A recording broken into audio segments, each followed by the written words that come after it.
নমস্কার, আরও একটি নতুন ভিডিওতে আপনাদের সকলকে স্বাগত জানাই। আপনারা তো এর আগের ব্লগটি দেখেছেন, সেখানে ঋষিকার গায়ে হলুদের অনুষ্ঠান হয়েছে। আর আমরা গায়ে হলুদের অনুষ্ঠানটি শেষ করে সকলে মিলে রেডি হয়ে চলে এসেছি মন্দিরে ঋষিকার মুখে ভাতের আয়োজন করা হয়েছে। এই মন্দিরটি আমাদের এলাকারই একটি মন্দির, রাধাকৃষ্ণ মন্দির। মন্দিরের পুরোহিত মশাই যেমন আমাদেরকে আশ্বস্ত করেছিলেন, তিনি তা পুরোটাই পালন করেছেন। তিনি আমরা আসার আগেই মিষ্টান্ন ভোগ রান্না করে এবং ফল কেটে সমস্ত বিগ্রহের সামনে দিয়ে রেডি করে রেখেছেন। মন্দিরটিতে প্রতিষ্ঠিত দেবতা হিসেবে রয়েছেন রাধা গোবিন্দ, রয়েছেন মহাদেব, আর রয়েছেন বাবা লোকনাথ। আর তাছাড়াও প্রতি বছর এই মন্দিরটিতে দুর্গা পুজো এবং শ্যামা মায়ের পুজো করা হয়। আর তাদের প্রতিমাগুলো পুজো শেষে বিসর্জন দেওয়া হয় না, সারা বছরই এই মন্দিরেই থেকে যায়। আমরা সবাই মন্দিরে চলে আসায় পুরোহিত মশাই এখন পুজো আরম্ভ করেছেন। প্রথমে তিনি রাধা গোবিন্দের পুজো দিয়ে শুরু করেছেন এবং এরপর পুজো করবেন মহাদেবের।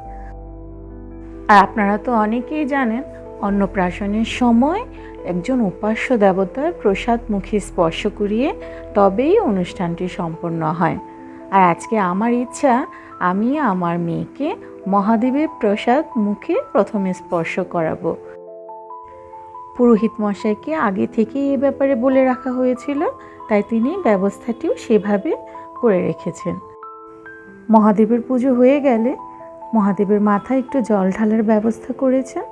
তাই তিনি পুজো শেষে আমাকে ডেকে নিয়েছেন, কারণ আজ মহাদেবের মাথায় জল ঢালবো আমি।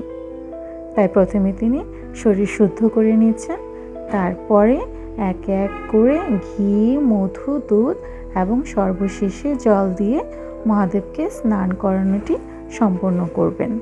স্নান করানো হয়ে গেলে অঞ্জলি প্রদান করে মহাদেবের পুজো সম্পন্ন হবে। আর তারপর বাকি দেবতাদের পুজো সম্পন্ন করা হবে। আর সমস্ত দেবতাদের পুজো সম্পন্ন হয়ে গেলে তবেই মুখে ভাতের মূল পর্বের অনুষ্ঠান শুরু হবে। অন্নপ্রাশনের পুরো প্রক্রিয়া শেষ হতে হতে 12টা থেকে 12:30 মতো বেজে যাবে। আর এখানে তো শুধু অন্নপ্রাশনের ব্যবস্থাটি করা হয়েছে, সকলের খাবার দাবারের ব্যবস্থা এখানে নেই। তাই দুপুরের খাবার আয়োজন করা হয়েছে একটি রেস্টুরেন্টে। তাই সবাই মিলে অন্নপ্রাশনের অনুষ্ঠানটি শেষ হয়ে গেলে চলে যাব রেস্টুরেন্টে। বাকি যারা মন্দিরে আসেননি তারাও চলে যাবেন সরাসরি রেস্টুরেন্টে।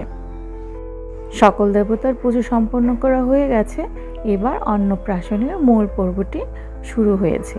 আর এখানে তো বাবা মায়ের থাকতে নেই, তাই আমরা একটু দূরে সরে আছি। আর আজ ঋষিকাকে মুখে প্রসাদ স্পর্শ করিয়ে দেবেন ওর বড় জেঠু। যদি ঋষিকার দাদুরা কেউ কাছে থাকতেন তবে তারাই মুখে অন্ন স্পর্শ করাতেন। যেহেতু দাদুরা কেউ কাছে উপস্থিত নেই, তাই বড় জেঠু এ দায়িত্ব পালন করছে। আর জেঠুকে তো এই প্রথম দেখলো, তাই সেরকমভাবে চিনতেও পারছে না আর প্রচুর পরিমাণে কান্নাকাটি করছে। আর এদিকে মা বাবাও কেউ কাছে নেই, তাই ভয়টা একটু বেশিই পেয়েছে, কাঁদছেও প্রচুর। তাছাড়াও হিন্দু ধর্ম অনুসারে ধারণা করা হয়ে থাকে এই অন্নপ্রাশনের দিনে বাচ্চারা একটু কান্নাকাটি করেই থাকে। যত শান্তশিষ্ট বাচ্চাই থাকুক, তবুও নাকি সে এই অন্নপ্রাশনের দিনে মুখে ভাতটি দেওয়ার সময় প্রচুর পরিমাণ কান্নাকাটি করে। অনেক কষ্টে কোনো রকমে একটু শান্ত করে মুখে প্রসাদটি ছুঁয়ে ওকে দিয়ে দেওয়া হলো আরেকজনের কোলে।